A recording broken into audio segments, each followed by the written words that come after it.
उलझ कहानी के तीसरे भाग में एक बार फिर से आप सभी का स्वागत है मेरे शो बातें बातें विद सत्येंद्र, कुछ किस्से कुछ कहानियों पर।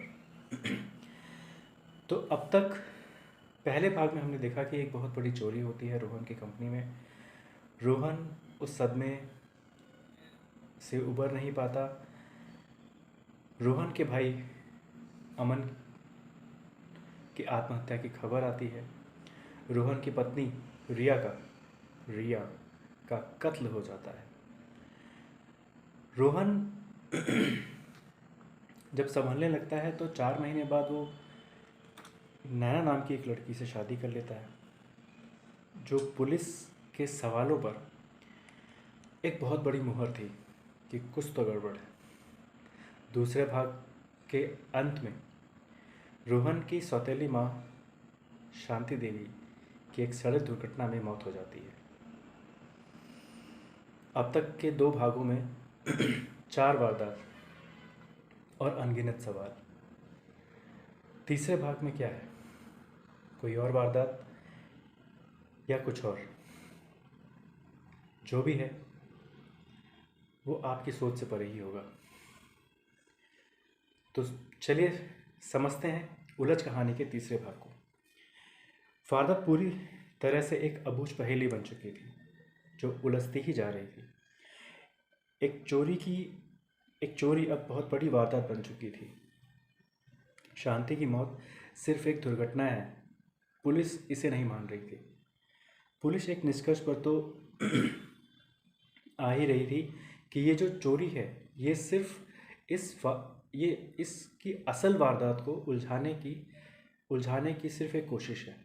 लेकिन पुलिस अपने इस निष्कर्ष पर पूरी तरह से भरोसा भी नहीं कर रही थी। भरोसा करती भी तो कैसे?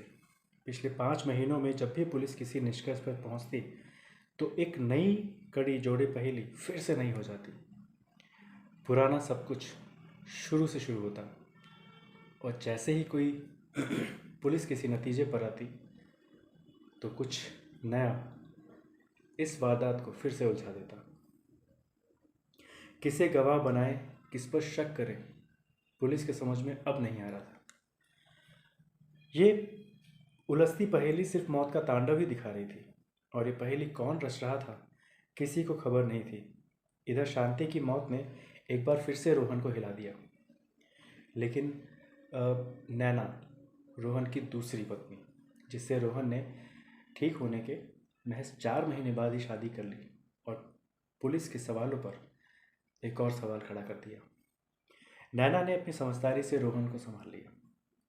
उधर इन घटनाओं से कंपनी के कर्मचारी भी डरने लगे थे, और बड़ी तादाद में बहुत सारे कर्मचारियों ने कंपनी छोड़ भी दी थी और लगातार छोड़ रहे थे। नैना को समझ में आ गया था कि अगर बहुत जल्दी कुछ नहीं किया गया तो इसका परिणाम और भयानक हो सकता है। रोहन अभी कंपनी को अच्छी तरह से संभालने की स्थिति में नहीं था।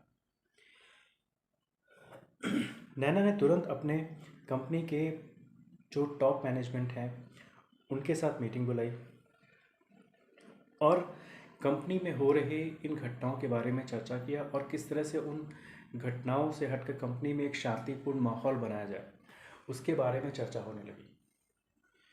बहुत से सुझाव आए, बहुत से सुझावों पे अमल भी किया गया। देखते ही देखते कंपनी में सुधार होने लगा, जिसमें बहुत समय लगा, लेकिन सब सही होने लगा। धीरे धीरे रोहन भी ठीक होने लगा और कंपनी की जिम्मेदारियों को संभालते हुए नैना का आभार भी प्रकट किया। चोरी की घटना को लगभग 10 महीने हो चुके थे। इस 10 महीने में रोहन की ज़िंदगी पूरी तरह से बदल चुकी थी। कंपनी में चोरी होना, भाई की मौत, पत्नी का खोना और फिर शांति की मौत, इन सभी घटनाओं को याद कर रोहन आज भी सहम जाता है। रोहन की पहली पत्नी रिया का कत्ल, ये आज तक सबसे बड़ा सवाल है, क्योंकि रिया को अमन ने अपनी आत्महत्या का कारण बताया था और फिर रिया का कत्ल हो जाता है। कहने को तो सब कुछ पटरी पे आ रहा था, लेकिन ज़िंदगी की इस रेलगाड़ी में जैसे कुछ डिब्बे कहीं गुम हो गए थे। दूसरी तरफ पुलिस इन पहेली को उल्टा करके कड़ियों को जोड़ कर देखना चाहा। यानी कि शांति की मौत, रिया का कत्ल, अमन का आत्महत्या करना, रोहन का अस्पताल में भर्ती होना और कंपनी में चोरी होना। लेकिन उसमें भी कुछ हाथ नहीं लगा पुलिस के। और जो हाथ लगा वो थी एक चिट्ठी।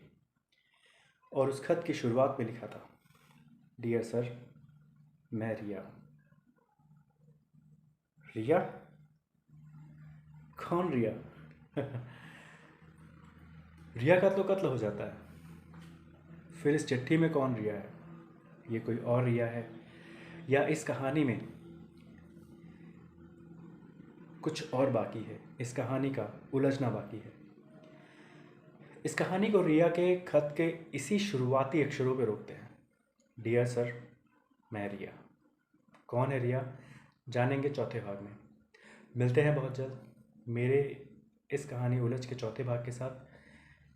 जुड़े रहिएगा, सब्सक्राइब कीजिएगा, शेयर ज़रूर कीजिएगा और बताइएगा रिया का आखिर मसला क्या है। मिलते हैं बहुत जल्द।